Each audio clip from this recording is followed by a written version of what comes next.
यानी कि एक लड़की के साथ जबरदस्ती करके उसकी इज्जत को लूटना। मेरी राय में ऐसे अपराधी को गोली मार देनी चाहिए।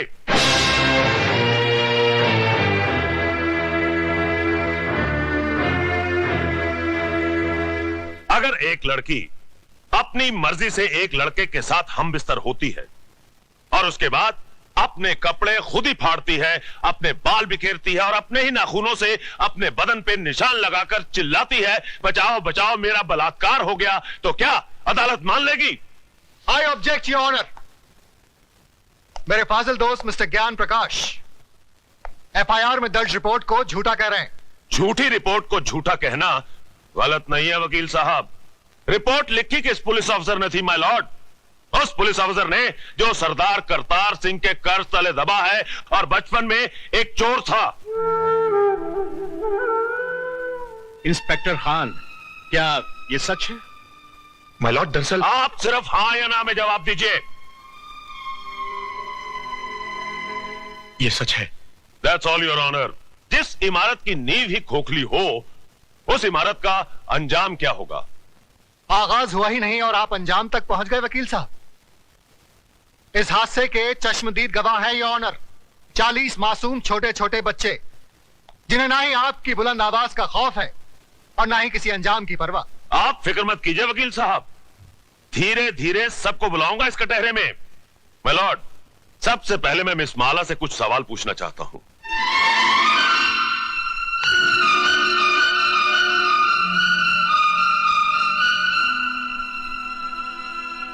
मिस माला, आपका यह कहना है कि मेरे मुवक्किल मिस्टर राज ने आपके साथ बलात्कार किया, लेकिन मेरा यह कहना है कि आप अपनी मर्जी से उनके साथ हम बिस्तर हुई और उसके बाद उन्हें बदनाम करने के लिए आपने उन पे इल्जाम लगाया कि उन्होंने जबरदस्ती आपकी ऐसा धंधा आपके खानदान की लड़कियां करती होंगी, मैं नहीं करती। You bloody! खबरदार, जो एक भी लफ्ज गलत बोला तो आपको शर्म नहीं आती अपनी बेटी जैसी लड़की से ऐसी बात कहते हुए? मिस माला, ये मंदिर नहीं जहां पर वचन किया जाए, ये अदालत है जिसमें एक मासूम की जिंदगी का फैसला होने वाला है। जिसने मेरी जिंदगी को गाली बना दिया वो आपको मासूम लग रहा है, इसलिए कि उसने आपके जेब में हरे हरे नोट भर दिए। अगर नोटों के लिए ऐसे ही अपने जमीर को बेचते रहे तो एक दिन इसी कटहरे में मेरी जगह आपकी बेटी खड़ी होगी, जो ऐसे किसी रईस के बेटे की हवस की शिकार हुई होगी। उस दिन न तो ये नोट आपके काम आएंगे और न ही आपकी आवाज गले से बाहर निकलेगी। गुनहगार को सजा दिलवाने के बजाय आप उसकी तरफदारी कर रहे हैं। तुम जैसे वकीलों को तो जन्म देकर तुम्हारी माँ भी पछता रही होगी। Order order! आप क्या ऑर्डर ऑर्डर किए जा रहे हैं? क्या आप सबका जमीर मर गया है?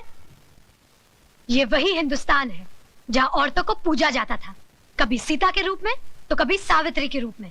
और आज उसी देश में अगर औरत को एक बार नंगा किया गया तो इसकी इज्जत को ढाका नहीं गया, बल्कि बार बार नंगा किया गया, कभी प्रेस वालों ने तो कभी टीवी वालों ने, और अब ये वकील साफ कर रहे हैं और आप चश्मा साफ कर करके देख रहे हैं।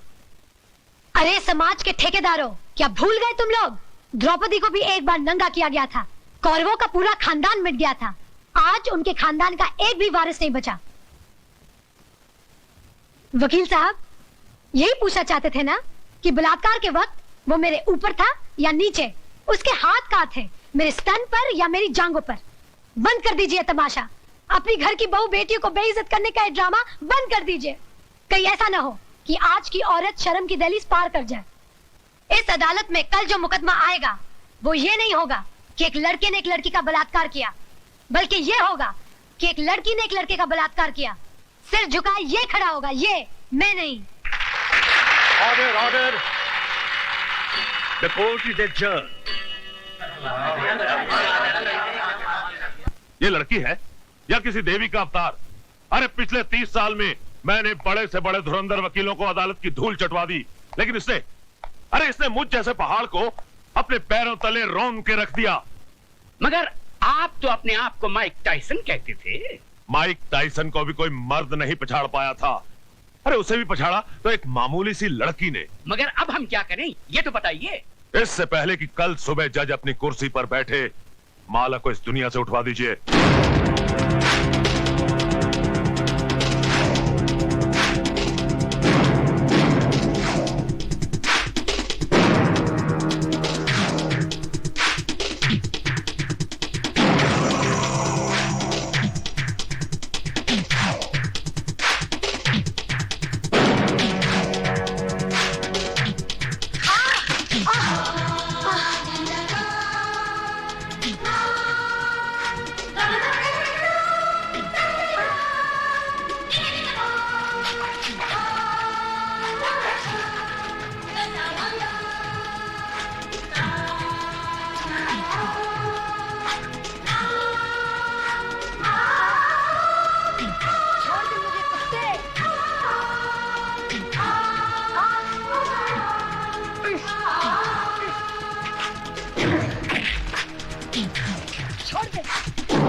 खोल दे साली का मुंह, इसके मुंह में तेजाब डालता हूं।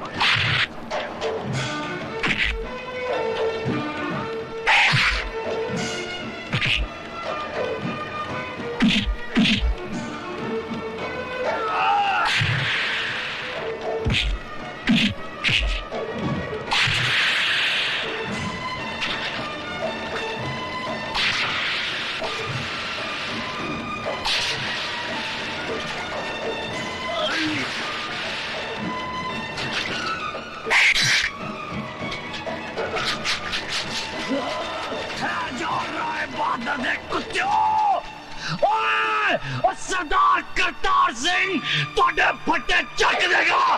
क्या डरा रहा है बहादुर पैर के टकेलू।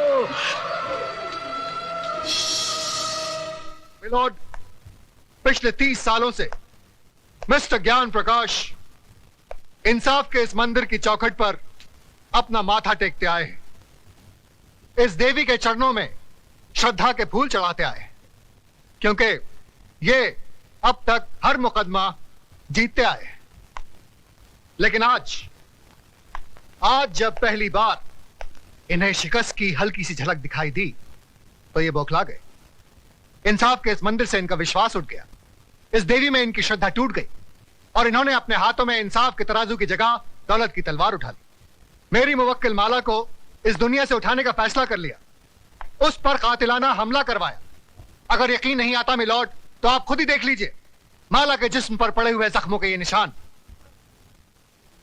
मैं अपने फाजिल दोस्त से यह पूछना चाहूंगा कि अगर इस मुकदमे का फैसला अदालत के बाहर ही करना था तो इस अदालत में आने का ढोंग क्यों रचाया जा रहा है?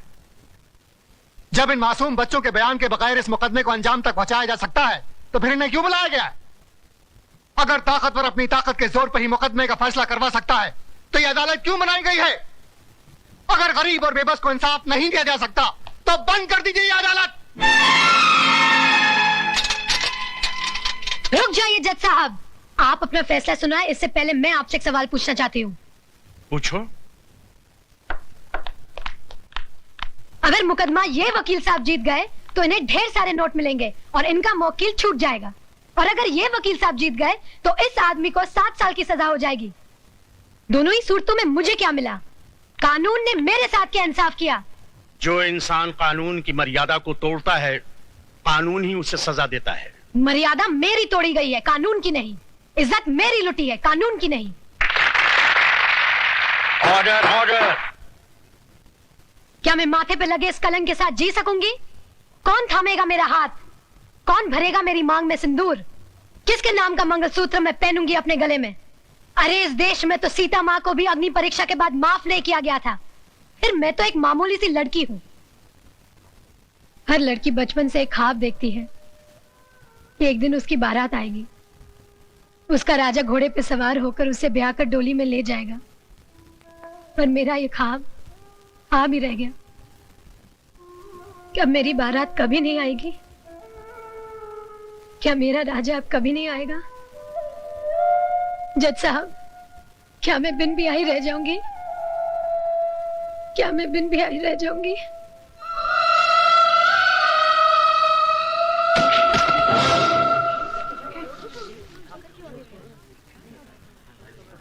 हाँ, अपने आप को दादा कहते हैं।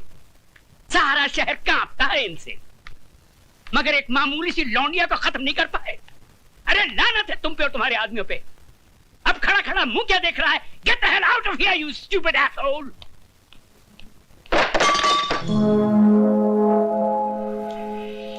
कौन है वहां? सामने आओ वरना गोली मार दूंगा। तुम किस किस को गोली मारेंगे साहब? एक गुनाह को छुपाने के लिए और कितने गुनाह करेंगे? पूरा शहर तुम्हारे नाम पर थूक रहा है, पूरे शहर को मिटाएंगे। साहब, इंसानी बने रहना, भगवान बनने की कोशिश मत करना, वरना वो ऐसा मिटा देगा कि ना तुम जी सकोगे ना ही मर सकोगे। तुम्हारी ये मजाल कि हमारे सामने जबान खोलो। 40 साल लगे साहब, 40 साल, तब जाके जबान खुली है। पैसों से बहुत बड़े हो गए, लेकिन इंसान छोटे रह गए। कौशल्या,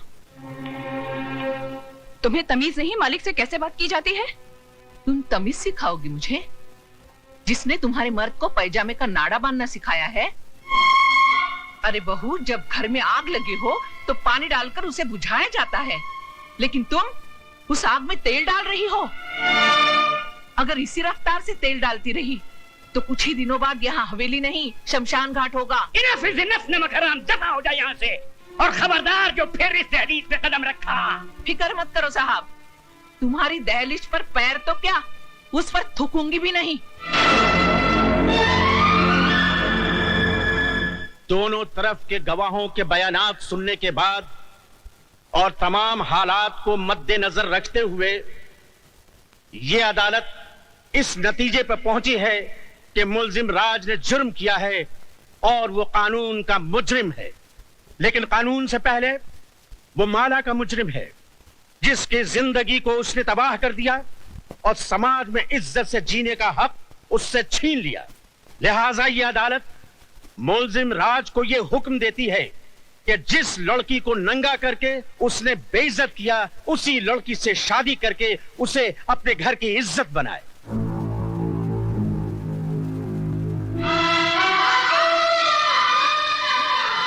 चौबीस घंटे के अंदर अंदर अदालत के इस फैसले की तामील की जाए।